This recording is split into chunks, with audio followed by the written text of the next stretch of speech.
Assalamualaikum warahmatullahi wabarakatuh. Perkenalkan kami dari kelompok 9 ingin mempresentasikan hasil diskusi kami tentang politik dan strategi nasional. Sebelum kami memulai presentasi, saya akan memperkenalkan anggota kelompok kami yang terdiri dari Ahmad Raihanur Abdillah, NIM akhir 002, yang kedua Naila Nabila Az-Zahroh, NIM akhir 004, yang ketiga ada Tazkiyah Sarifah Talina, saya sendiri, NIM akhir 6030, dan yang terakhir Ilham Ibrahim, NIM terakhir 6031. Di dalam judul politik dan strategi nasional, kami akan membahas 4 bahasan, yaitu hakikat politik dan strategi nasional, yang kedua tahap-tahap dalam pemikiran, yang ketiga itu politik pembangunan nasional, yang keempat ada implementasi politik. Selanjutnya ada hakikat politik dan strategi nasional yang akan dibacakan oleh Mas Raihan.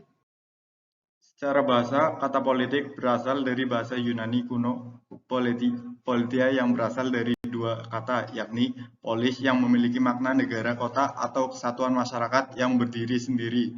Kemudian kata teia yang berarti urusan. Adapun dalam bahasa Indonesia sendiri, kata politik dalam arti politik memiliki arti kepentingan umum warga negara suatu bangsa. Adapun strategi berasal dari kata strategia yang berasal dari bahasa Yunani yang bermakna seni seorang panglima yang biasanya digunakan dalam peperangan. Jika dalam bahasa Inggris yaitu the art of the general.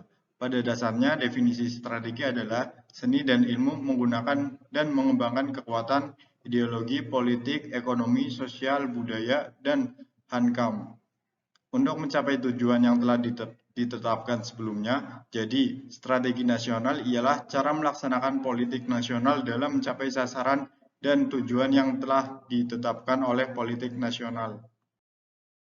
Adapun pembahasan yang kedua yaitu tahap-tahap dalam pemikiran strategi nasional.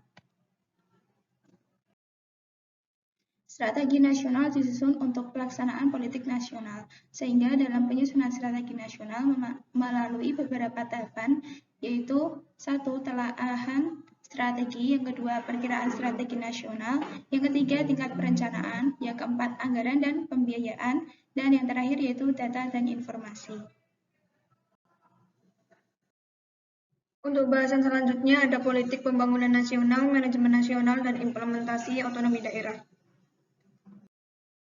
Yang pertama ada politik pembangunan nasional. Politik merupakan cara untuk mencapai tujuan yang telah ditetapkan sebelumnya.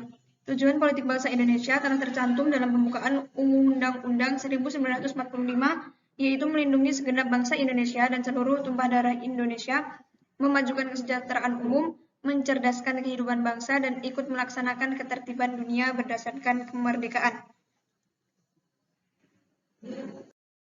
Yang kedua ada manajemen nasional. Manajemen nasional pada dasarnya merupakan suatu sistem, sehingga lebih tepat jika kita menggunakan istilah sistem manajemen nasional.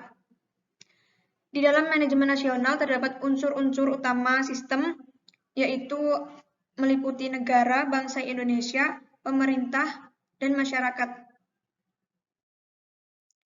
Yang selanjutnya ada implementasi otonomi daerah. Pelaksanaan otonomi daerah kini memasuki tahapan baru setelah direvisinya Undang-Undang Nomor 22 Tahun 1999 tentang pemerintahan daerah atau disebut Undang-Undang Otonomi Daerah. Adapun perihal yang masih tetap adalah konsep otonomi luas, nyata, dan bertanggung jawab sebagai acuan dengan meletakkan pelaksanaan otonomi pada tingkat daerah yang paling dekat dengan masyarakat.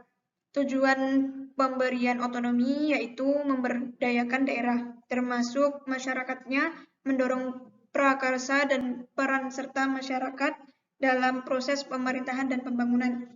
Selanjutnya ada pemerintah yang lebih meningkatkan efisiensi, efektivitas, dan akuntabilitas penyelenggaraan. Yang terakhir ada asas-asas penyelenggaraan pemerintah yang diselenggarakan secara proporsional. Implementasi politik dan strategi nasional. Contoh implementasi politik dan strategi nasional yang pertama, mengembangkan budaya hukum kepada semua lapisan masyarakat agar tercipta kesadaran dan kepatuhan hukum serta tegaknya negara hukum.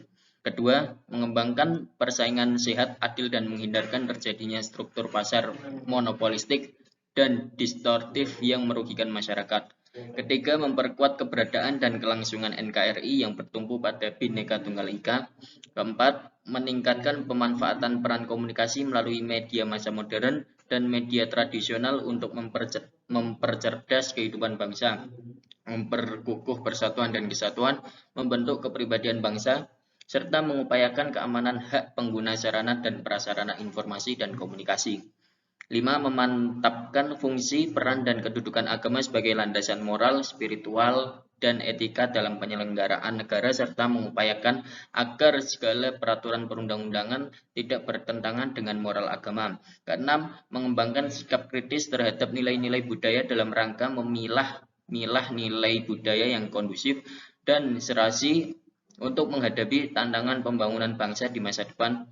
Dan terakhir, meningkatkan kualitas profesionalnya TNI dan mengembangkan kekuatan pertahanan negara di wilayah yang didukung dengan sarana prasarana dan anggaran yang mendukung. Sekian dari kelompok kami. Apabila ada kesalahan, mohon maaf. Assalamualaikum warahmatullahi wabarakatuh.